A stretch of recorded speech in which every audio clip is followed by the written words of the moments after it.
friends. Today we have shoulders and abs. The main difference from today and the past 2 days is one, all 6 of our resistance moves will all be shoulder moves. So your shoulders are going to burn. In the past couple days, you do a few moves and you kind of get some relief from it. This is not one of those. We do all shoulders for all of our resistance moves. Also, we will have abs at the end of this workout. So just like the past couple days, we've had HIIT instead of HIIT. Today and tomorrow are going to be abs. So let's run through our moves real quick. We're going to start with the band. Okay, so grabbing each side of the band, we are going to do a side lateral raise. So, pinning your elbows to your side, you are going to take one arm and you are going to lift it up while this arm is holding it in place. Okay, so up and then resist coming down. Okay? Now, as you get tired, you will want to do this number. You'll just like pull up your elbow and you won't move the bottom part of your arm very much. Don't do that, all right? Try to keep your arm in the same locked position and raise your entire arm and lower down. When I say halfway through, we will switch to the other side, okay? Modification for this would just be to use the easier band. Most of you probably bought like a bundle of bands or a group of bands.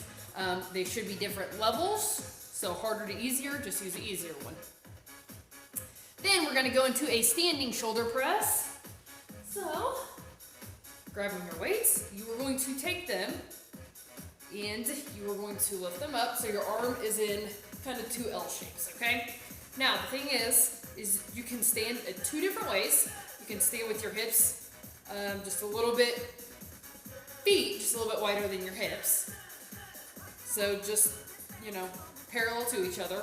Or you can kickstand your feet, which means you put all your weight onto one foot and you kick the other foot back. This will help balance you while you're doing this move. It's up to you, whatever feels more comfortable to you, okay? So we have our weights up. We are going to press the weights up and together and lower back down. Now you will start with your arms straight out from your shoulders and you'll end with your arms straight out from your shoulders. Meaning, you're gonna go up and then you're going to stop right here, okay? You don't need to come all the way down here, right here, right? Up, right there. Okay, to modify that, you'll just drop the weights if you need to. Then we are gonna go into a front raise. Once again, your feet can be parallel to each other or you can be in a kickstand.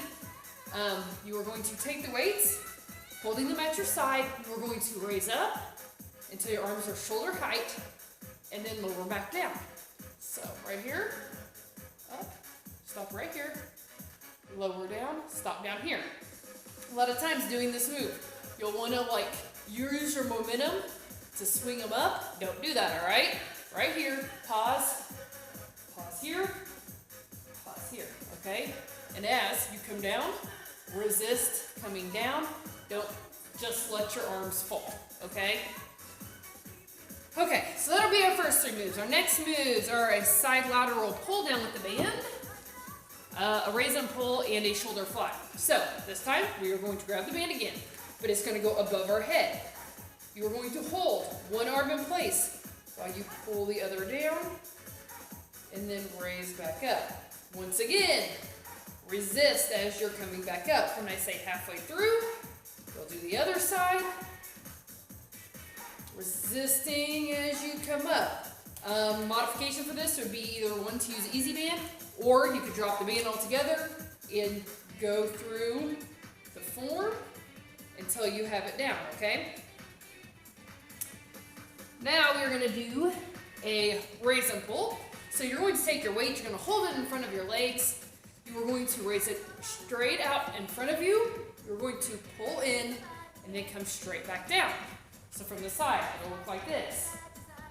Up, in, down, okay?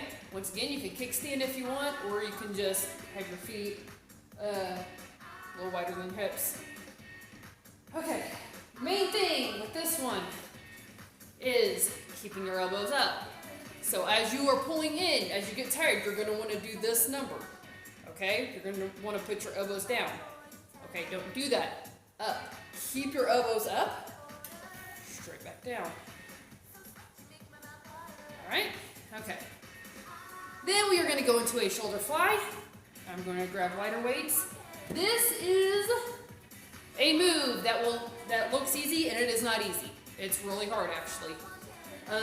I suggest you use pretty light weights, unless you have just some super strong shoulders. I usually start with 5s. I typically have to drop to either 3s or none at all. So, go with what you feel, but what you're going to do is standing, once again, with your feet a little bit wider than your hips. You're going to take your weights and you're going to hold them up in front. You are bent forward just slightly, okay? And you are going to open it up, out wide, come back together, right here, okay? It looks easy, it is not. This will have you shaking by the end of it. Right there, okay? And especially since it's the last move we are doing, it's going to be really hard. So if you can't use weights at all, that's fine. Do what feels right to you. Just challenge yourself, and other than that, it doesn't really matter what weights you're using, all right? Okay, then we're gonna go into our abs. We have a plank, we have a Russian twist, and then a setup or a crunch. So, most of us have done probably most of these before, with the exception of the Russian twist.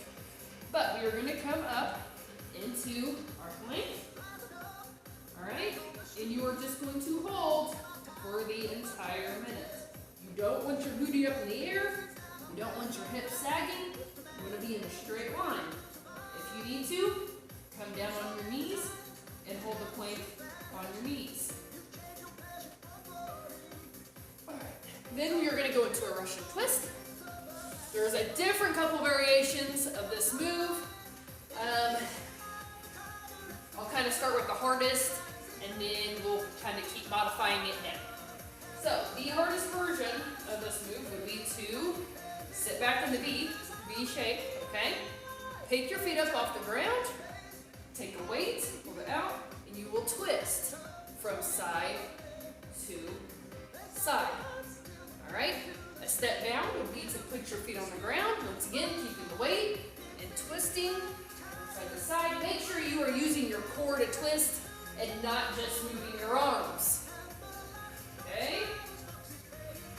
The next step down would be to ditch the weight, take your hands, put them straight out, once again, twisting from side to side. So do whatever modification feels okay to you. I typically leave my feet on the ground and try to use a weight. However, when we do this move after shoulder days, sometimes I won't use a weight, so we'll just see how I feel.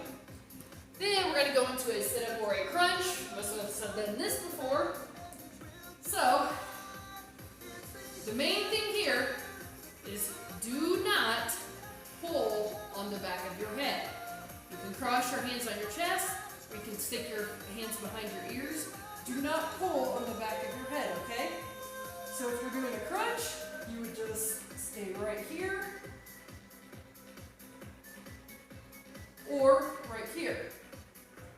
Also, when you are doing this move, do not use your neck to try to pull yourself up. Use your core, all right? So flexing your core and then releasing, come up and down. Or you can do a setup. Once again, you can cross your arms over your chest, sit all the way up using your core, and coming back down or behind your ears. Yep, and all the way back down. Once again, do whatever feels right for you, but make sure you're challenging yourself, guys. If you're doing these workouts and you think they're super easy up until this point, gotta push yourself a little harder, okay? All right, let's get this Wednesday done.